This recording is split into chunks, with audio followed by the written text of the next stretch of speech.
quarterback careers are quite something. We always follow them. We're fascinated by them in the NFL, right? Quarterback careers are so fascinating. Again, welcome back here on the Rich Eisen Show. You take a look at Brady's, obviously, to do what he did from 199 to what he's become.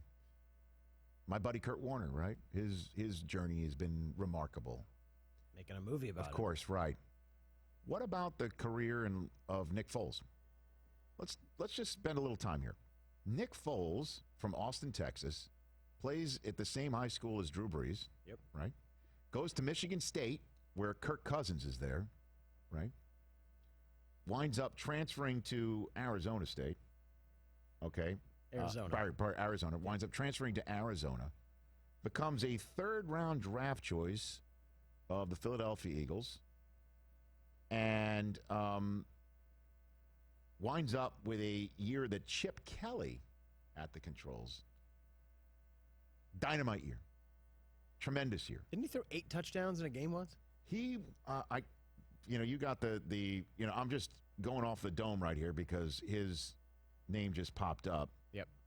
Andy Reid was the guy who drafted him in the league, and that Andy leaves for the first time in forever.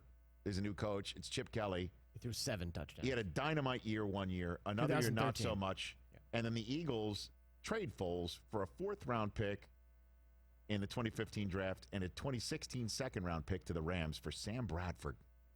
A first overall selection of a draft. And we all know Bradford wound up going to Minnesota because of what happened with Teddy Bridgewater. But he just absolutely craps out in St. Louis. There's no other way to put it. He contemplated retirement, but signs with the Chiefs, where Andy Reid was. A 1-year deal, and then winds up a free agent after the Chiefs decline his second-year option in 2017 for the 2017 season, where he winds up in Philadelphia.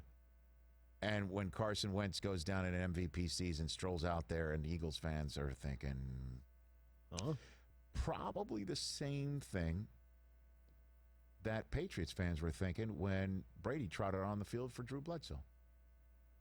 They're thinking, obviously, they had a working knowledge of Foles as opposed to Patriots fans with Brady.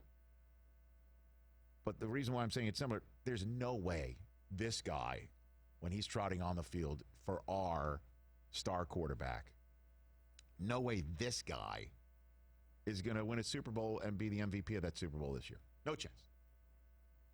Foles does that. Foles does that. Then the next year winds up again having to stand in the stead of an injured Carson Wentz. Almost gets the team to the NFC Championship game again. Winds up becoming a free agent. Goes to Jacksonville, Florida after finally hitting it. Finally getting his start again. Finally getting his start now as a Super Bowl MVP on his resume. And only a handful of throws into the game. Drops a dime for a touchdown and breaks his collarbone. And suddenly, Gardner Minshew mania happens while Foles is hurt. They still go back to him anyway, and he's dreadful, becoming expendable once again. And now he's been traded to the Chicago Bears for a compensatory 4th-round selection. Crazy. Again, worth a gajillion dollars in the free agent market this time last year, this time this year, a compensatory 4th-round pick, trading him to a team that has a 2nd overall selection. Right sitting there in Mitchell Trubisky, wondering what? Does he have a future there? What is Foles being brought in to do? Mentor him? Because if that's what it's the case, guess what Nick Foles is going to do? Exactly that. First-rate, first-class individual. But I'll tell you what, Foles wants the job. And what happens now? What happens now? Competition in training camp? Should there, knock on wood, be one? What if there isn't? And we start the season right in the middle. There'll have to be some sort of, I guess, warm-up period anyway. Well, what are we going to do? Trubisky, how long's that leash? What's that? What are they doing in Chicago? What does this mean by pushing him? Does it give him a push the same way that Mariota gives Derek Carr a push, or you just got somebody looking over his shoulder? All my guy Irvin loves to do, in Marshall Faulk did all back in the day too, with Kurt Warner, is tweak him.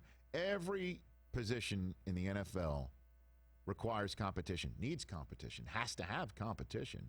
Got to have depth chart, got to have this, got to have that. But the quarterback spot, no, quarterback doesn't want that competition because they're looking over their shoulder. But I guess that's fine for a receiver, a running back, a lineman, corner. Well, guess what, Mitchell? You got a guy who's sitting right there who will take the job and run with it. We've seen it. We've also seen times when he doesn't, too. As Schefter points out, Bears coaches such as Nagy have worked with Foles in the past and know him well. Again, that is probably from Foles' cup of coffee in Kansas City and Philadelphia. So Bears giving up the 140th overall pick. Jacksonville now has 12 picks in the draft next month. I wonder what Bears fans are thinking right now. 844-204-RICH, because the kimono has been lifted. The kimono has been lifted. All of that last year when Chase Daniel would come in or had to come in, and Trubisky was just absolutely dreadful for 2-3 quarters and then would start running all over the lot and then show you one time he could throw 3 touchdown passes and be the second overall pick in the draft that everybody hoped that he could blossom into. It's a franchise guy. Year 2 when Matt Nagy came in, made Matt Nagy a coach of the year candidate. Double doink. Knocked him out of the playoffs. By the way, almost beat Nick Foles. Right? Instead, Nick Foles moves on to New Orleans, and if it wasn't for a tip drill interception off of Alshon Jeffrey's hands, the Saints might have had that dreadful loss in that game. So, look, what is it? All the talk that, no, Mitchell's our guy, we're sticking with Mitchell. The kimono's lifted. And they still have to, by May, make a decision on whether picking up Trubisky's 5th-year option. Do they do that now? How do they do it now? The answer's got to be no, right? Now it's no. Because why would you do that if you're not believing in him right now, or you think he might not be the guy? You're kicking the tires on Nick Foles? Really? Kimono's lifted in Chicago. And I hope for their sake that Foles of Philadelphia, Chip Kelly, and Doug Peterson shows up. What the hell are the Bears thinking? Like, what does this mean? I have no idea. Trubisky's our guy, and Foles, he needs to get, if they think he needs to get in the playbook and understand the playbook and know what this thing is and know coverages, Foles will definitely help him with that, man. Foles is first-rate, first-class all the way. Great add to the quarterback locker room. This is probably what you'll hear from the Bears. Great add to the locker room. Mitch is our guy. Mitchell's our guy. We drafted him. We'll let you know about that 5th-year option soon enough. But Foles is a terrific add to this locker room. And if Mitchell goes down, he's our guy. Well, I'll tell you what, going down may be some of those stat lines that we saw in like weeks 3, 4, 5. They're not going to go 1-3 or 2-4 to start the season in an NFC North where the Vikings and Packers reside. And the Lions will be improved, we assume, or hope, for the Honolulu Blue faithful. That's what you'll hear from Chicago. Mitchell's our guy. Nick's a great person to have in the locker room, a great professional. They're going to be a great locker room, a great quarterback room together. Nagy knows him very well. He knows the Nagy system. He's going to help Mitchell, and he'll push him,